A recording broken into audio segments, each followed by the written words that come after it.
जंगल में रह जया आदिवासी जंगल रखवाला रे।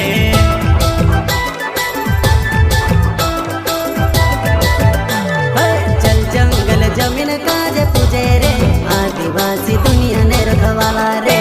बाप देव खतरी काज पूजे रे आदिवासी सबसे निराला रे।